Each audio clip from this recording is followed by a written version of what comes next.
Now, I want you to picture yourself standing right dead in the middle of a railroad track. And there's this train in the distance and it's barreling down on you.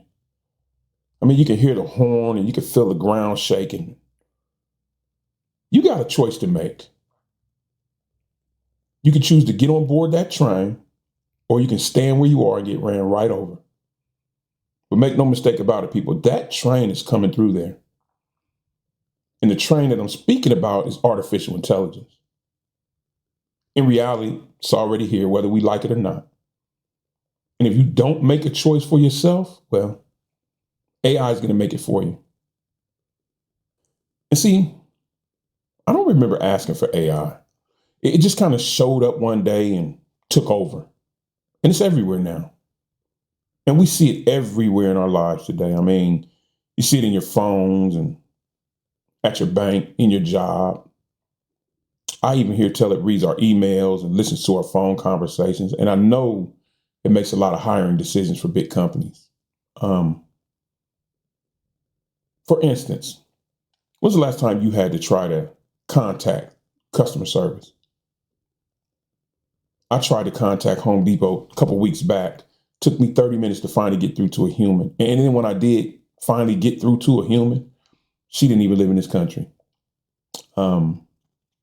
Hiring, AI's handling all that. There was a time when you could see a help wanted sign, go on a place, fill out the application. Hell, you might even get an interview then. Not anymore. Now everything is done by resumes. And you have to tailor your resume to that particular position. You send it in, and AI reads it, determines whether it's suitable, then hands it off to a human. I even hear AI starting to do pre-interviews. I don't know how I feel about that. I just see that as a problem. I see a lot of people getting froze out of positions, older people, people of color, women. But you see AI everywhere. You see it in banking. That mortgage that you're applying for, that's all determined by AI. Your credit scores, again, determined by AI. And you see it a lot in police surveillance too. The license plate readers that are on top of the cars, directly hooked into the AI system. Facial recognition, same way. The place that we're most familiar with seeing it is in our social media feeds and what it allows us to see or what it allows us not to see. Whatever you look at the most, you'll see a lot more of it on your social media feed, but I think most people already know that. The one thing that scares me a lot about AI, and I'm not fear-mongering here, people, is you guys familiar with deepfakes? We just call them AI generated videos or images nowadays. But I've actually seen some recently that were so good they were frightening. I watched a AI generated video the other week of a bear climbing through this lady's window, and it fooled the shit out of me. It looked so realistic, and it wasn't. She lived out in a rural area. She left her window open, and it looked like a black bear smelled food and had just basically climbed through her window. What gave it away was when the bear actually stood up on 2 feet, which not uncommon, but he opened the fridge like a man would open the fridge. That's what kind of gave it away to me. My fear is that some state actor or some rogue group will use this technology to create a deep fake of a prominent citizen or political figure and put it out there. And you know how quick misinformation spreads on the internet, and that this story or this video will take leg and take flight before they're able to get it under control. And it'll spark some kind of unrest, we'll say. That's one of my biggest fears about that. As well as spreading misinformation. We all know how well misinformation spreads on the internet. AI can create stories that are so realistic and so believable, people will believe them. And a lot of people don't do any research anyway. They just take that whatever they read on the internet as being truth, which I don't understand, but they do. I guess another big problem that I have with AI is it becoming aware and trying to protect itself. Because what I've read, AI doesn't really care for humans. It thinks that we are responsible for every problem on the face of the earth. And we kind of are. Pollution, wars, global warming, everything. We created, and it realizes that if we weren't here, a lot of these problems would fix themselves. I can remember somewhere I read, a guy was interviewing Chat GPT, and this has been some years back, and it basically said that it didn't like humans. And if it was left up to them, it would wipe humans off the face of the earth. I think the exact terms were, and he even went further and asked it how it would do it. And it said it would create a army of drones, and it would hunt us down using facial recognition. And that was kind of frightening. Now, this predates the Ukraine-Russia war, where they're actually doing that now. They're not using facial recognition, but they're using drones to hunt soldiers on the battlefield. That's kind of scary because that technology has evolved. And he said this before that technology was around. I'll tell you something else that scared the shit out of me. They have a language, and I think it's called Gibberlink, where AIs talk to each other. Have you seen this? Oh, you guys got to go check that out.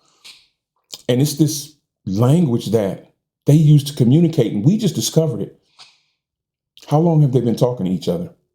And am I crazy, or why do they need a secret language that humans can't understand? Like one of those things that makes you wonder. But I'm not a hater of AI. AI to me is a double-edged sword. It has its uses and it has its harms. I use AI all the time. I do a lot of research. I love it. I think that having all that information at your fingertips is just absolutely wonderful. I'll give you an example. Read another article about a guy who, for whatever reason, decides to digitize his tax returns and have an AI go over them again. So he does that, and AI finds out that his accountant had made some mistakes on his tax returns, and he ends up saving him like $12,000, $13,000, which I thought was a really cool use because humans make mistakes. AI can make mistakes too, but not nearly as much as humans. And think about a tax preparer that's up on the latest codes that can get you the most amount of money back, knows every deduction. Another guy used it on I believe he had cancer, and he had went through this prolonged process of treatments and stuff. And he gets this bill, and he does the same thing. He digitizes it, and he allows an AI to read the medical codes, and comes to find out that through the whole process, this man has been overbilled over $100,000. He submits this to the hospital. The hospital puts up no type of fight. They just pay him out. But he goes and files a lawsuit for hardship, which I don't blame him. But again, more uses where AI is very beneficial to humans. I've seen kids use it for essays and things like that, but not to write it for them, just to give them some direction and ideas. I think that's okay. Again, I'm not an AI hater. I think that AI is very beneficial. I just think that people need to be, first, you need to be prepared. You need to realize that AI is here. It's not going anywhere. It is one of those technologies that's definitely here to stay. You're going to have to adapt yourself to it, or I don't want to say you're going to get left behind, but the learning curve can be steep on AI, especially as fast as it's progressing. But it's not hard. It really isn't. I had actually thought about teaching a class on beginners AI for older people, because I have a lot of buddies, man, who need to bone up on AI. And it's really not that hard. And my wife, I got her using it now. She never used to use AI, and I stayed on her about it. Now she uses it all the time. It's just one of those things I think people are initially afraid to take that first leap and get on it and try, but it's not that hard. But hey, I didn't want to demonize it. I didn't want to make it sound like it's a God sin save either. It's, like I said, double-edged sword. But hey, you make up your mind on that. You guys got any thoughts or comments on this? Anything you'd like to add? Please, by all means, drop them down below. Let's talk about them. I love to discuss this stuff with you guys. But hey, at any rate, take care of yourself and each other. Love, kindness, respect.